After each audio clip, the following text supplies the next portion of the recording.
O meu convidado de hoje é natural de Madureira, zona norte do Rio, e como a maioria dos meninos pobres e negros do subúrbio carioca, ele não teve uma infância fácil.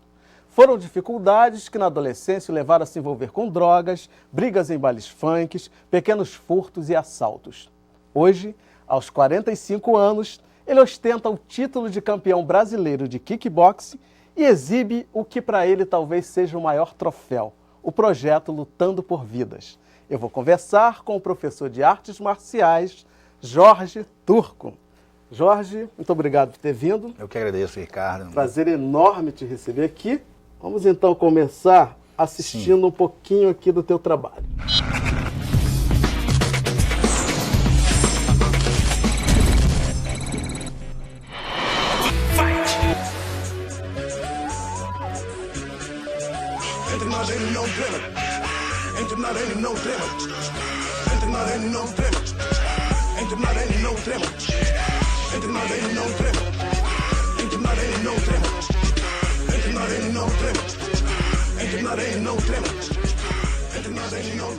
É você que tem que fazer com que as coisas passem. E muitas pessoas não fazem isso. Aí culpa a Deus pelas dificuldades dele. Quando na realidade é ele que se colocou, perdeu a força, aí o inimigo entra te bombardeando. Bum, bum, bum, bum, bum, bum, bum, bum. Você não vai conseguir, você não vai conseguir. Aí você tem que ter uma força extraordinária para poder, uma força sobrenatural para poder sair daquela luta, daquela provação. No mundo, tereis aflições, mas tem de bom ânimo. Tem de bom ânimo, porque eu, Jesus, salvei o mundo. Então, não podemos abaixar a guarda.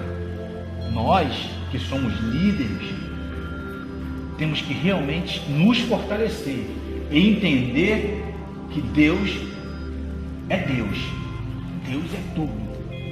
Quando você tira as suas forças e passa para Deus, quando você diz, eu não consigo resolver, estou passando o maior momento, maior dificuldade da minha vida. Bem, eu vou descansar, vou jogar meu joelho no chão, porque eu sei quem está comigo. Jorge, hoje você é um vitorioso, esse projeto Lutando por Vidas é um sucesso, mas queria que você falasse um pouco dessa trajetória daquele menino, né, que eu citei aqui na abertura, do subúrbio carioca, de uma vida difícil, que se envolveu com coisas erradas. Como é que foi esse processo até chegar no esporte e virar a pessoa que você é hoje? Então, Ricardo, eu sou um verdadeiro cigano, já morei em vários lugares, nasci literalmente em Madureira. De Madureira eu fui morar em Cordovil, fui para Barros Filho e assim comecei a mudar de localidade para localidade. E por que aconteciam essas mudanças?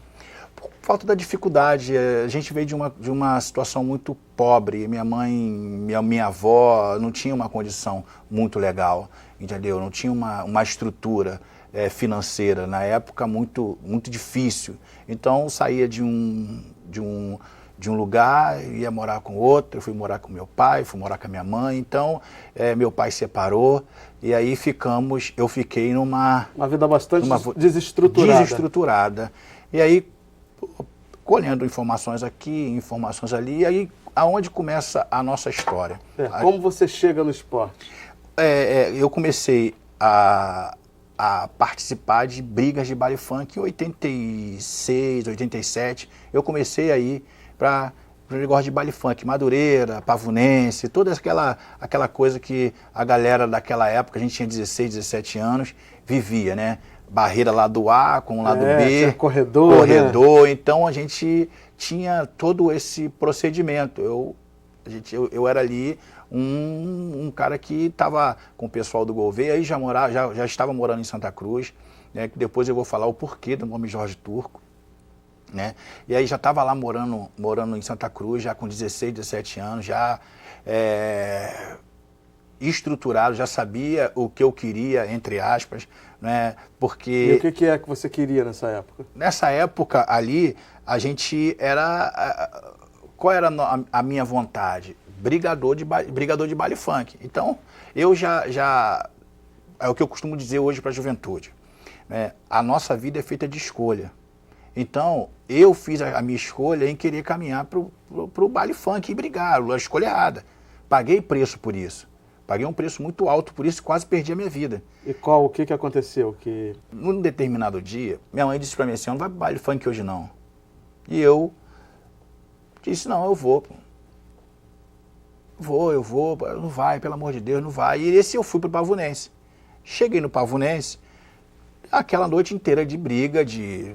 toma lá da cá, aquela questão que a gente vê às vezes na mídia aí, e de como era o baile funk antigamente. Naquela época a diversão era pancadaria. A diversão da juventude era pancadaria.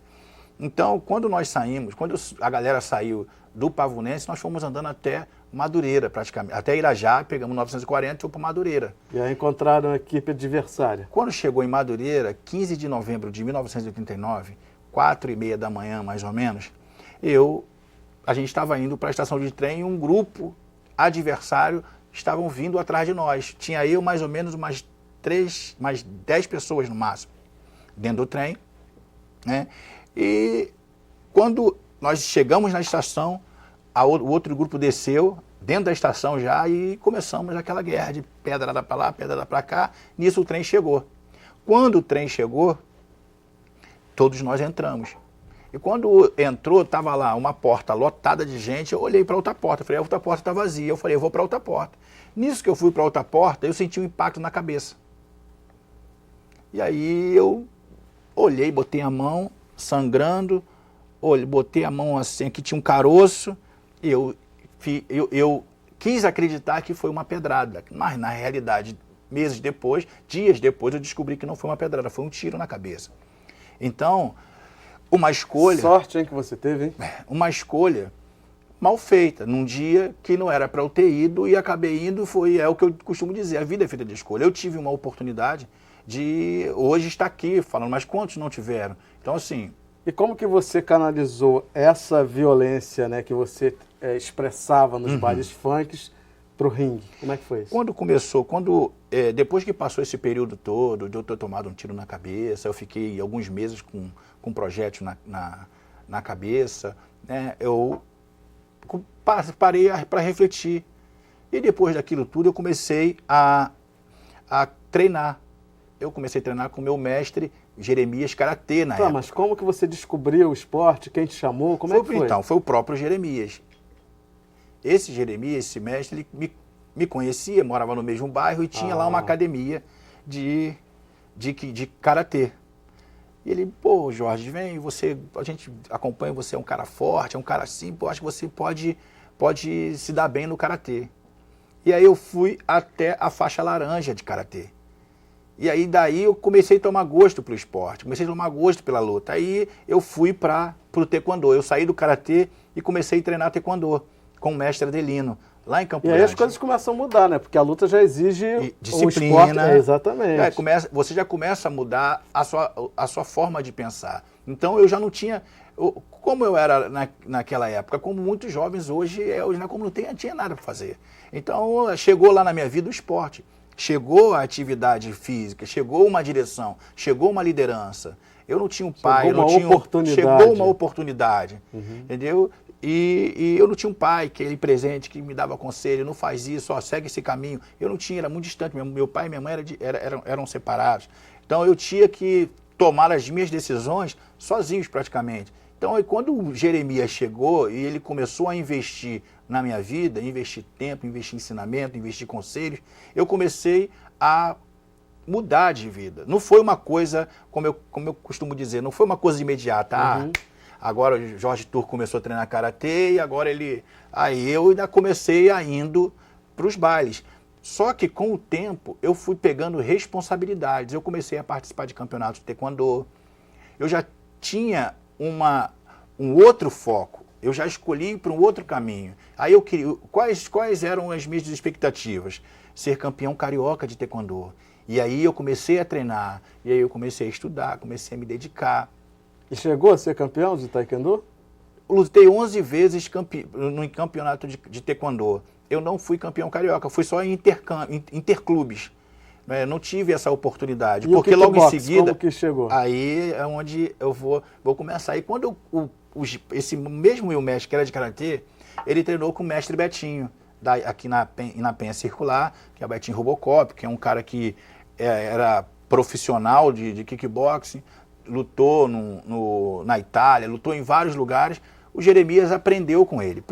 Pelo Jeremias já ter sido faixa preta, o mestre Jeremias já ter sido faixa preta de kickbox, de karatê, ele começou a ministrar aula, pegou toda a parte técnica do kickbox, levaram o kickbox para Campo Grande. Ali eu já estava morando em Campo Grande. Então, eu comecei a treinar o kickboxing. Aí eu comecei a participar de campeonatos. E aí se apaixonou? Aí entrou a paixão. E aí eu comecei a ganhar a primeira, a perder a segunda, e assim sucessivamente. Lutei boxe também com o nosso técnico Urias, com o mestre Santa Rosa, professor técnico Santa Rosa, que, foram Mas aí pessoas... foi no kickbox que a tua carreira aconteceu e que você virou campeão, né? Aí eu me tornei campeão brasileiro. A gente vai ter que fazer agora uma pequena pausa e a gente continua o papo daqui a pouco. Tá bom. É isso aí, gente, rapidinho. Fique com a gente.